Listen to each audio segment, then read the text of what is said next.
마가복음 15장은 예수님께서 십자가를 지시고 운명하는 씬은 마지막 모습을 우리에게 보여주고 있습니다. 21절 말씀 한번 보시겠어요? 마침 알렉산더와 루포의 아버지인 구레네 사람 시몬이 시골로부터 와서 지나가는데 그들이 그를 억지로 같이 가게 하여 예수의 십자가를 지우고, 예수님께서 십자가를 지시고 골고다 언덕으로 가시는데 십자가의 무게는 약 20kg 정도 된다고 합니다.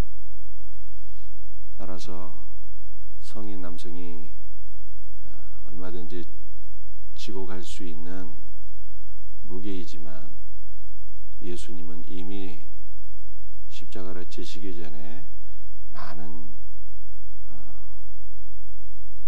고문을 당하셨어요. 채찍에 맞으시고 심히 많이 매를 맞으셔서 온몸에 피를 흘리셨어요. 로마의 채찍은 우리가 알고 있는 것처럼 단순한 채찍이 아니라 그 끝에 쇠조각이 달려있기 때문에 채찍에 맞을 때 온몸의 살조각이 후두둑 다 떨어져 나가게 됩니다.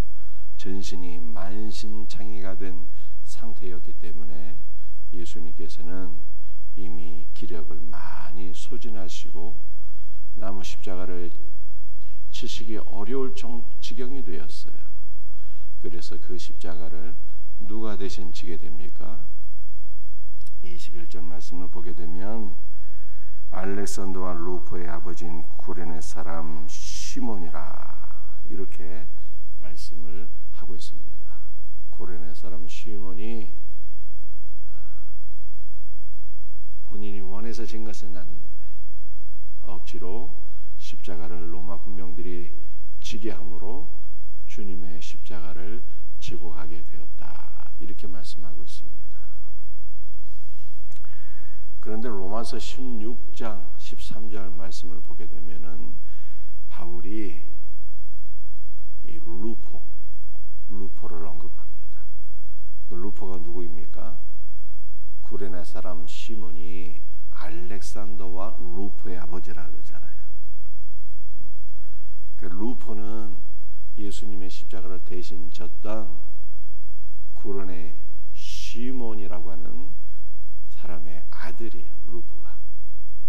그런데 바울이 로마서 16장에서 루포를 언급하면서 루포의 어머니는 곧 내 어머니라 이렇게 얘기를 하게 됩니다. 여러분들, 이것은 바울이 루포의 어머니로부터 많은 사랑을 받고 돌봄을 받고 공급을 받게 되었다 라고 하는 것을 보여주고 있는 것이죠. 여러분들, 마가복음 15장에 나타난 예수님의 십자가를 대신 짊어졌던 구레네 사람 시몬과 로마서 16장의 말씀은 어떻게 우리가 연결해서 생각할 수가 있을까요? 구레네 사람 시몬은 억지로 십자가를 짊어지게 되었지만 그 십자가가 루포에게 참 생명을 주었고 그의 가정이 믿음의 가정이 되는 계기가 되었다는 거예요. 여러분들, 그래서 제가 십자가를 뭐라고 설명드렸습니까? 십자가는 종결과 시작이에요. 죄가 종결되고 사망이 종결되고 은혜가 시작되고 생명이 시작되고 거룩이 시작되는 거예요. 그래서 루포가 십자가를 짊어진 그것이 계기가 되어서 그 가정에 생명이 시작이 되었고 믿음이 시작되어서 그의 아내와 자녀들이 다 주 예수를 믿게 되었고 주님 앞에 거룩하게 쓰임받는 복된 믿음의 가정이 되었다 라고 하는 것을 성경이 우리에게 말씀하고 있는 것입니다. 여러분들, 우리는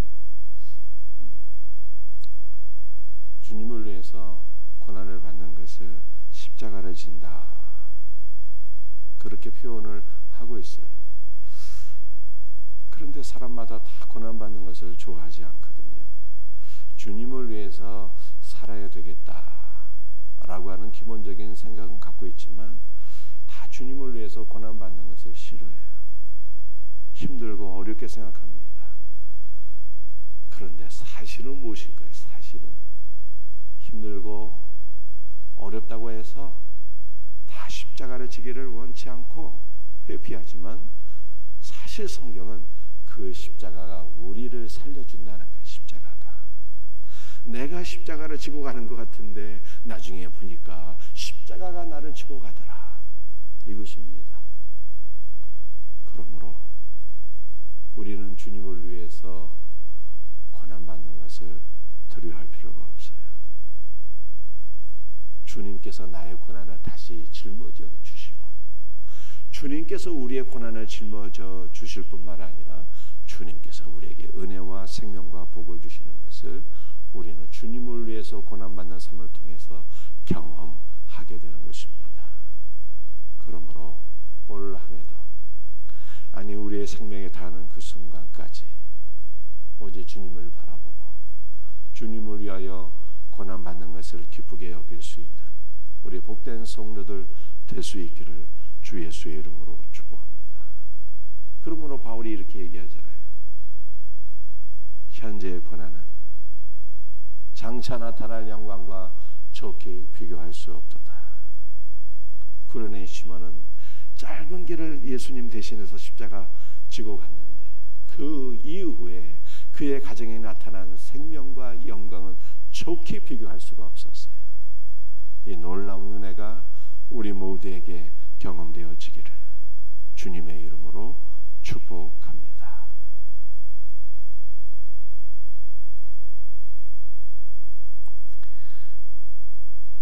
(22절) 말씀을 읽었는데요. 22절도 한번 이렇게 쭉 몇 절 같이 읽겠습니다. 예수를 끌고 골고다라 하는 곳에 이르러.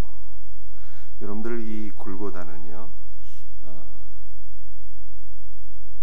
두 가지 뜻이 있어요. 하나는 해골이라는 뜻이 있고요. 왜냐하면 골고다 언덕이 그 생김새가 해골처럼 생겼다 이 뜻이에요. 골고다 언덕이. 그래서 오늘 22절에도 골고다는 번역하면 해골의 곳이다 이렇게 되어 있습니다. 이 골고다의 두 번째 뜻이 있습니다.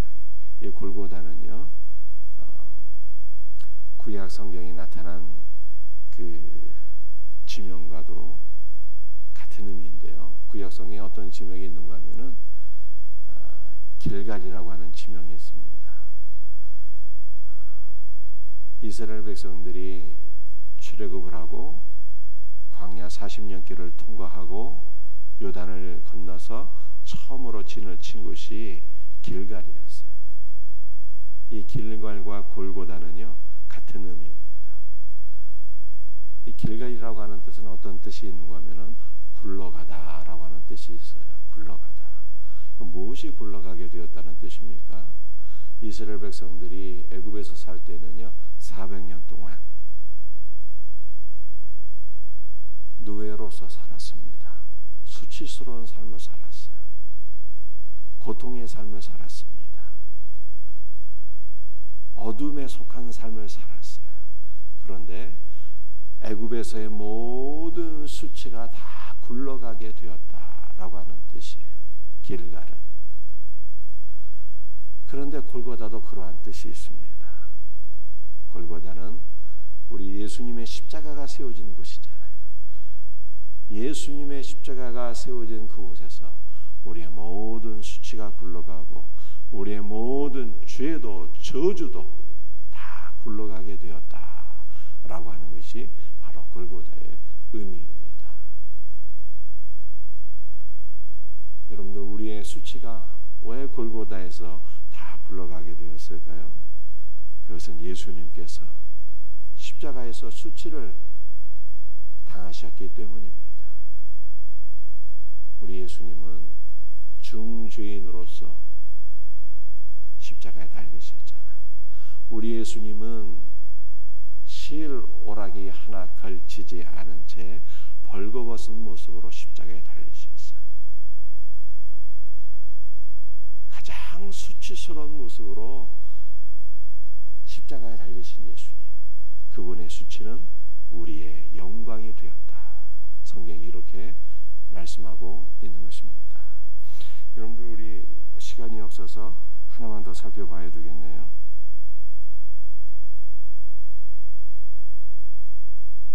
24절입니다. 십자가에 못 박고 그 옷을 나누세 누가 어느 것을 가질까 하여 제비를 뽑더라. 예수님께서 십자가에 못 박힐 때 로마 군병들이 예수님의 옷을 나눠 가졌다라고 하는 그러한 말씀이 되겠습니다. 그래서 예수님은 실오라기 하나 걸치지 않은 채 십자가에 못 박혀 돌아가셨어요. 여러분들, 예수님께서 십자가에 못 박힐 때 로마 군병 4명이서 예수님을 십자가에 못 박은 거예요. 4인이 한조가 되어서 예수님의 십자가 처형을 진행한 것입니다. 그러므로 예수님의 옷은요, 로마 군병들에 의해서 나뉘어지게 됐는데 4조각으로 나뉘어지게 되었습니다. 여러분들, 이것은 어떠한 의미가 있는 것일까요? 예수님께서 태어나실 때 강보에 쌓여 있어 마리아가 예수님을 강보에 포대기에 이렇게 쌓았잖아요. 아기 예수님께서 포대기 안에 이렇게 감싸게 되었어요. 이 포대기는 성경을 가리키는 거거든요. 그래서 우리가 성경을 열게 되면 그 안에 예수님이 계신 거예요. 포대기 안에 예수님이 계셨잖아요. 포대기를 딱 여니까 아기 예수께서 계신 것처럼 이 포대기는 성경을 가리키는 거거든요. 그래서 성경을 다 이렇게 열게 되면 그 안에 살아계신 예수님을 우리가 만나게 되는 것입니다.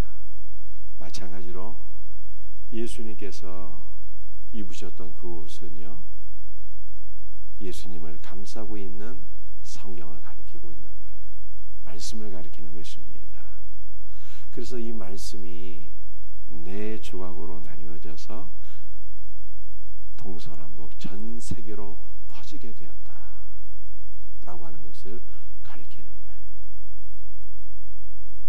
초대교회 사도들과 교부들과 종교개혁자들과 우리의 모든 믿음의 위대한 선진들은 이 말씀을 바로 이렇게 해석했어요.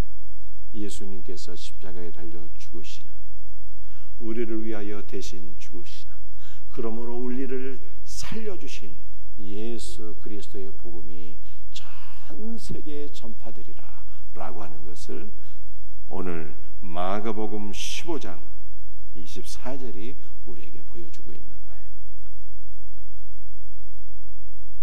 이후로 정말로 예수님께서 죽으시고 부활하시고 승천하셔서 제자들에게 성령을 부어주심으로 말미암아 제자들을 통해서 주 예수의 복음이, 주 예수의 말씀이 전 세계로 전파되어서 하나님의 나라가 확장되어 우리도 그 복음을 듣고 구원받게 된 것입니다.